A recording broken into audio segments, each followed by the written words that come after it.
പുട്ടും ചിക്കനും ഈ കോംബോ ഇഷ്ടമില്ലാത്ത ആരുണ്ടാവുക? എനിക്ക് നല്ല ഇഷ്ടമാണ് കേട്ടോ. ചിക്കൻ വാങ്ങുമ്പോഴൊക്കെ ഞാൻ പുട്ടുണ്ടാക്കാൻ നോക്കും. അതൊരു പ്രത്യേക കോംബോ അല്ലേ? എല്ലാവർക്കും ഇഷ്ടാവൂലേ? ഒന്നും നോക്കിയില്ല, ചിക്കൻ കിട്ടിയോടെ ഞങ്ങൾ പുട്ടുണ്ടാക്കാൻ വെച്ചു. അങ്ങനെ പുട്ടുണ്ടാക്കുന്ന പ്രയത്നമായിരുന്നു പിന്നീട് അങ്ങോട്ട്.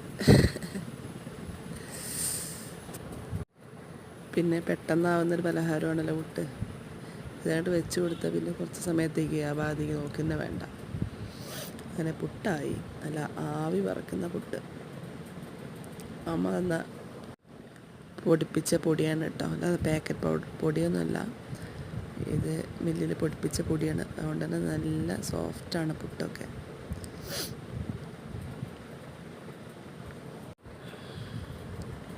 പിന്നെ കട്ടന വെള്ളം വെച്ചു, അതിന് പൊടി ഇട്ടു, അഴിഞ്ഞവിടെ കിടന്ന് തിളച്ചോളൂ.